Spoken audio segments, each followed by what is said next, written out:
শিলিগুড়ির খড়িবাড়ির দিকে নজর রাখবো। সেখানে সেচ নালা দখল করে কংক্রিটের কালভার্ট তৈরির অভিযোগ, আর সেই কালভার্ট তৈরি হচ্ছিল উপপ্রধানের এলাকায়। এবার কৃষকরা সেখানে অভিযোগ করেন, সেই কালভার্ট তৈরি বন্ধ নির্দেশ দিল জেলা প্রশাসন।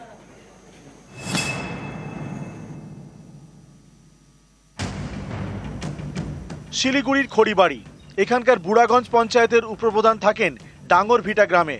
তার এলাকাতেই সরকারি সেচ নালার উপরে বেআইনিভাবে কালভার্ট তৈরির অভিযোগ। ওই কালভার্টটা হলে আমাদের জমিগুলোর একটু অসুবিধা হবে, আমাদের চাষবাসের যে নিয়ে যাব গরু বাছুর নাঙল টাঙল তাদের জন্য অসুবিধা হবে আর কি। সমস্যা ওটা যদি বাউন্ডারি করে দেয় তাহলে আমাদের জলটা নিকাশি করার কোনো রাস্তায় নেই, সমস্যা হবে। খড়িবাড়ির ডাঙ্গরভিটায় বিঘার পর বিঘা চাষের জমি। এই জমির পাশ দিয়ে গিয়েছে সেচ নালা।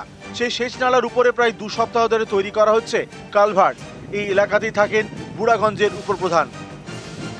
যেহেতু সেখানে উপপ্রধান রয়েছে তৃণমূলের, তার নজরে যদি এই বিষয়টা না থাকে তাহলে মানতে হবে যে উনি এর সাথে সেটিং আছেন এবং যারা ভূমাফিয়া আছে তাদের সাথে উনি জড়িত আছেন। আমি আপনাদের মাধ্যমে জানতে পারলাম যে আজকে যে আমার বিশেষ করে এটা আমারই এলাকা হবে, সেচ নালার উপরে একটা কালভার্ট হচ্ছে বলে। তো সেই রকম আমার কাছে কোনো তথ্য নাই, যে আমার কাছ থেকে কোনো পারমিশনও নেয়নি। ঠিক আছে,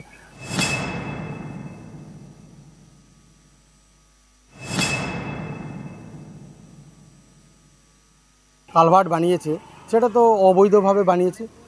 কেউ কোনো ব্যক্তিগত স্বার্থে বা প্লটিং করার স্বার্থে কেউ বানাতে পারে না, কোনো পারমিশন ছাড়া কেউ কিছু করতে পারবে না। আর যেহেতু এটা কৃষি জমির উপরে, সেটা আইনের যা পদক্ষেপ সেটা গ্রহণ করা হবে। हाँ, हमने देखे कि वो इलीगली वो बेस लैंड पे हो रहा है, तो उसी को हमने तुरंत स्टॉप कर दिया है फॉर द टाइम बिंग। और जिन्होंने किया उनको हमने नोटिस भिजवाया है।